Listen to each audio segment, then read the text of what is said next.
Is an $89 chainsaw worth having? William Hovey Smith, 2020. I'm an author, and I've done a number of outdoor books, as well as a business title, Create Your Own Job Security. In this book, I advocate individual entrepreneurship.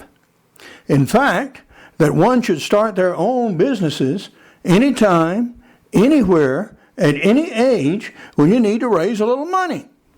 Like maybe right now. My newest book is a novel, Father of the Grooms. In this book, an American family of Sicilian origin gets invited by their mafia relatives to Sicily, and they are made an offer that they cannot refuse. This is Hovey Smith, the Backyard Sportsman. And we are about to get in the business of chainsaws. I live in the rural South, and I keep a yard of about 4 acres, and it's surrounded by woodlands. And several times during the year, I have trees and limbs come down on the edge of my yard that is very useful to cut up and use a small chainsaw to do it.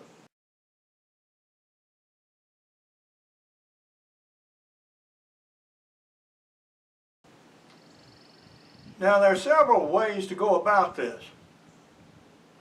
One is to buy an inexpensive electric chainsaw. These can be purchased from places like Harbor Freight for $126 or something like that. Of course, they're limited in their reach by the amount of extension cords you have. And right now, I have a limb it could cut, but that limb is about 80 yards in that direction, and I have about 40 yards of cord. Buy a bunch of cord, could do that. I also have a heavy saw. Now this is a heavy bow saw. It's meant for industrial work, for pulpwooders.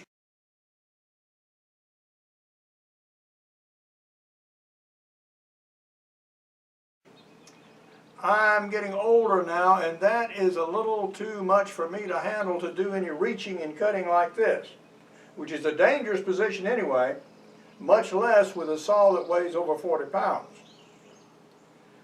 So I want a smaller saw, but I don't use it often. So what to do? As it turned out, Sportsman's Guide had reconditioned saws for less than $100. Wow. My big Poulin saw needs some repairs on it. It's $50 to take it into the shop before they even start doing anything.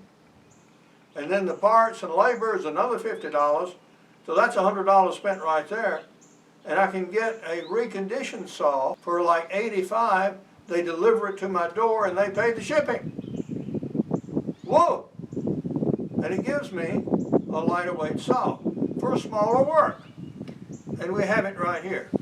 Now we have a saw, a bar, new chain, and a wrench. Okay? And an instruction book. It looks good. It doesn't look like it's ever been run. Well, yes it does. There's a little discoloration right here. But that's really the only indication that this saw was ever used. To assemble the bar and the chain, you first take the bar and you slide it underneath this rotating wheel here. And when you attach a chain, you have a little molded guide here that tells you that this is the correct way to orient the chain. Now, in case you wondered, it is possible to put it on backwards. And it will sort of cut if it's put on backwards, but not really well.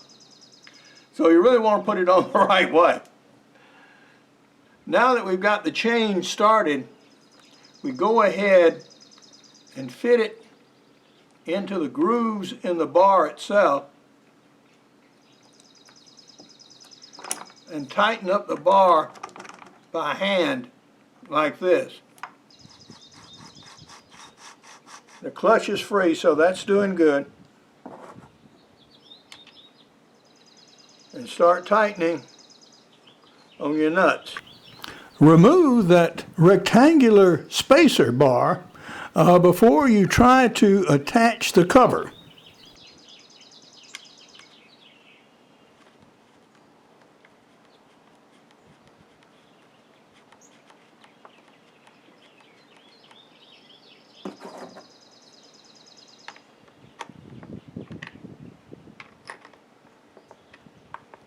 You want it tight enough to hold this bar, but not too tight because you're going to adjust it right now.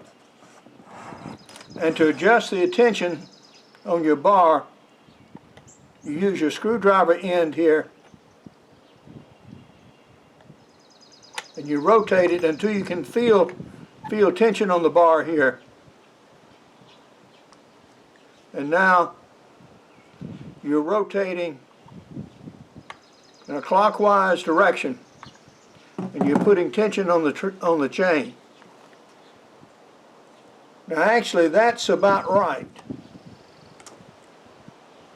That's about the right amount of tension. So okay, now you can tighten it up.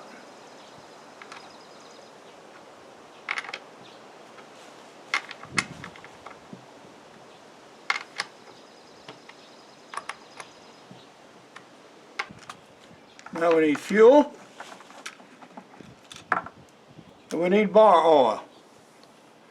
The bar oil, of course, is here, and the fuel is here. Now this is 50-to-1, and it's so marked. A funnel is always helpful.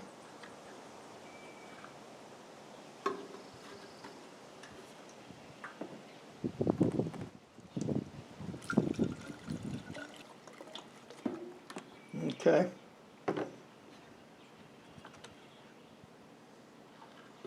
Just about right. You can buy these pre-mixed components at Walmart and store them indefinitely, so you always have them pre-mixed and on hand, which is about there.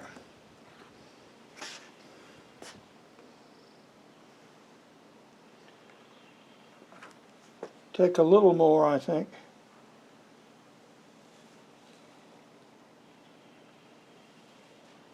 Yeah. Okay, that's full to the brim. This vine-infested chinaberry is the first obstacle to come down. You can see how far it's leaning into the yard now. And going back to its attachment, partially hidden amongst all those vines, you can see where it's broken off.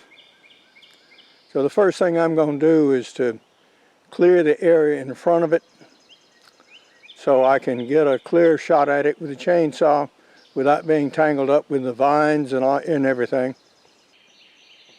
I've used the Karuku that you see to clear away some of the materials in front.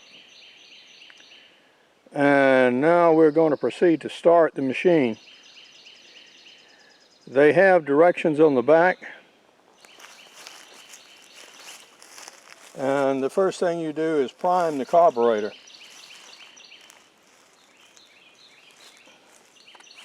Which is with this bulb here, and you depress that 10 times.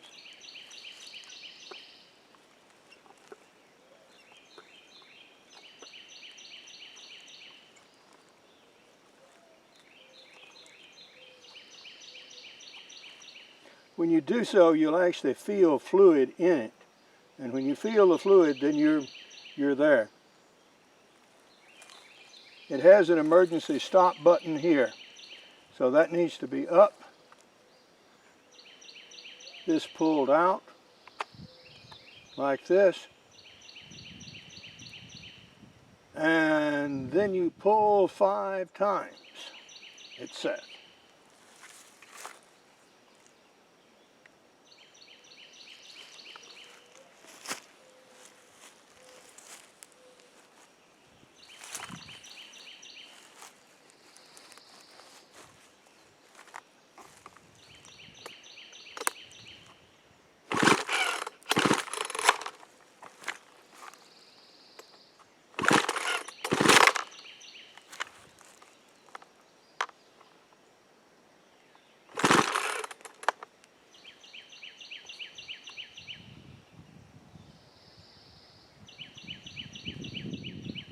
press this partial way in.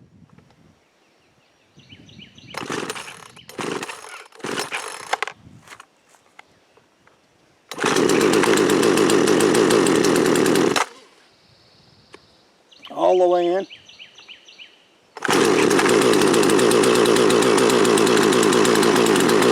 And it is successfully started, just as advertised. We have made some progress, as you see. The saw wants to cut out. That is, if you don't keep it running at a high rev, it will stop on you. But once you get it going, it cuts very, very well indeed and very fast. I'm cutting some of the vines so I can pull it.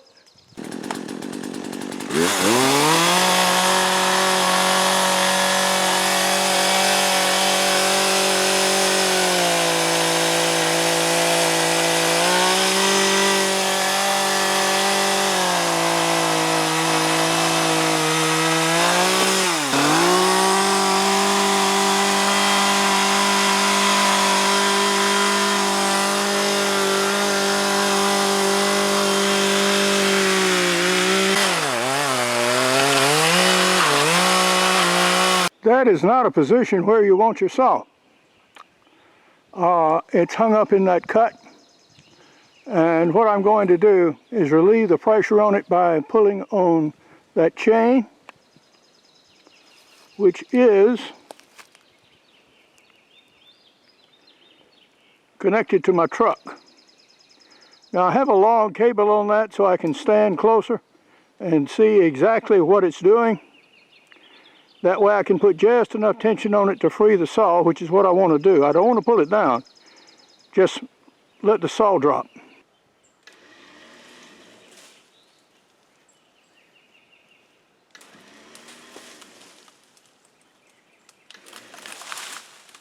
Okay, that's done what I wanted to do.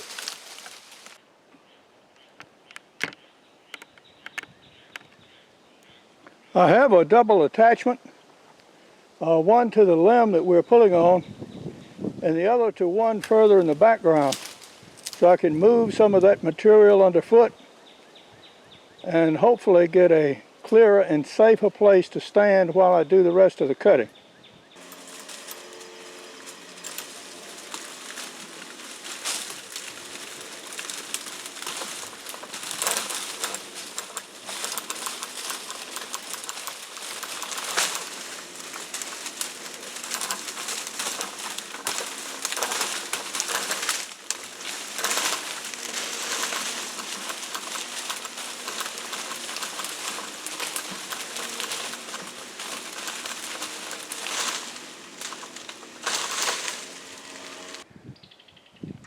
We're accumulating a potentially dangerous mess of debris and limbs, etc., over this section of the yard. So the next step is going to be to haul this stuff away that I've already cut, do a little trimming with hand tools, and then see if we can tackle the remainder of the problem over there, where I find not only that tree I've started with, but perhaps one or two others that also need to come. I now have a cart worth of stuff to haul off to the burn pile, and what I am doing with limbs like this is to actually trim those protruding limbs off so everything will lie flatter on the pile and I can get more on it, plus it'll burn more efficiently. Not only does taking down those trees involve just the cutting of the trees, it also involves moving a large amount of vine and briars, and these consist of poison oak and scuppernong and at least 3 different varieties of briar. So we're working these out as we come to them, because we just have to move them to be able to cut around these trees safely. And as we move them, we're putting them on the burn pile. And we've got a fire going, as you can see a little bit, and we've got some large limbs to put on top to sort of compress the load and encourage the burn. From what started with cutting out one leaning tree there,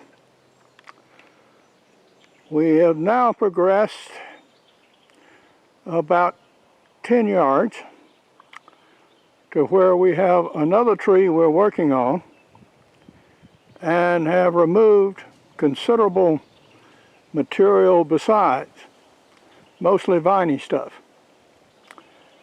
Now in our hedgerows here in the southeast, we are plagued with this material, and there's not much we can do about it unless you're going to work with it every day, and I don't intend to do that.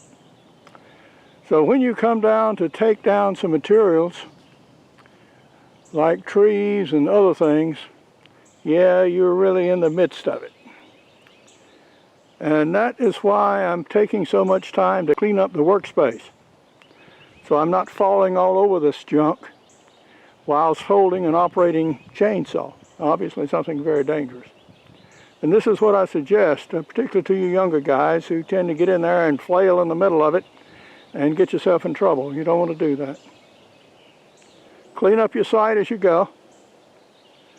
And what we're ultimately going to do is get to where we can work this material from the back side instead of the front, because there our cutting is going to be much easier. How is our little chainsaw doing now? Well, it used some oil and it used some gas, which is good. With this saw, if it had not used any oil out of the reservoir, I would be very concerned, because obviously it wasn't oiling the blade. But it has been, and everything is looking normal. So we are going to gas it up and get back on our trees. What started out as 20 minutes work taking down one tree has morphed into now 2 days work taking down half a dozen trees. Because I have others that haven't fallen in the yard yet, but are dead or mostly dead and are certainly going to. So whilst I have everything back here, yes, I'm going to take care of it. And we've got our burn pile going, and we're supposed to have rain later today. I felt a few drops already. It's overcast and humid and just light breezes, so yeah, this is a reasonable day to burn. So we're getting a lot of good stuff done.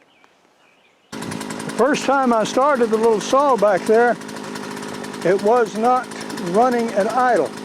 But now that it's run for a while and worked for a while, it's running for idle very well. So yeah, saw's doing great. I'm going to go ahead and cut that one that I have suspended and is actually attached by a chain to the truck.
Viney stuff is partially supporting this tree and is making it sort of difficult.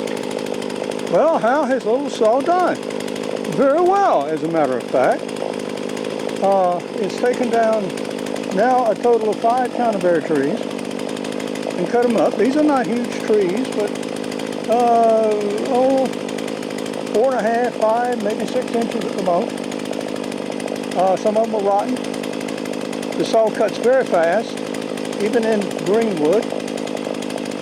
It idles well, as you hear right now. I have it running, and I'm very well pleased with it. It's helped me move several trees that were hanging over the yard or about to collapse or dead and are going to. And I see even now I have one more to take out right there. So we're going to go get it whilst we have the saw running. That is an axiom of using a chainsaw. As long as the saw runs, cut. Well, how did our $89 chainsaw do? Well, for light work, it did very well indeed. I could not have hired someone to come in here and do this cutting for less than $100. That's pretty much sure. It took me, considering all I got into, parts of 2 days to do this. I'm still burning on the wood pile, and I will be for, well, all day today and probably tomorrow too before I get it consumed. And we're taking some dead wood so we can mix it with the green wood to encourage it to burn. But yeah, we're getting this stuff done. For the money, this has been a hard deal to beat, and I can certainly recommend it. This is a good basic starter saw. So if you're a homeowner and think about, well, I should own one, but I don't know if I can run it and blah, blah, blah, blah, blah, blah, blah, yes, you can. The directions on the saw are very easy, and this is made to be a beginner saw. Now there is a similar model with a longer bar on it, which also, well, it's maybe $10, $20 more, or something like that. But this will do for most of your cutting. And it does cut very, very fast, even on green wood. So yeah, good product, good price, good buy. But now this is Hovey Smith, reminding you to hunt what you eat and eat what you hunt. Be legal, be ethical, be safe. Goodbye, God bless, and see you next time. With tornado, hurricane, and fire seasons coming, if you live in the rural areas of North America and you've got trees around, yeah, you probably need to get you one of these saws. Now, these reconditioned saws from Sportsman's Guide, I've only seen them one time, and I don't know if they'll ever appear again. For more information on my books, blogs, and more than 800 videos, go to my website, www.hoveysmith.com. To find out more about my Father the Groom's novel, screenplay, and movie project, go to fatherthegrooms.net. A draft edition of the novel is now available from Amazon and other sources for $4.99. Good hunting and good eating from the outdoors. Goodbye and God bless.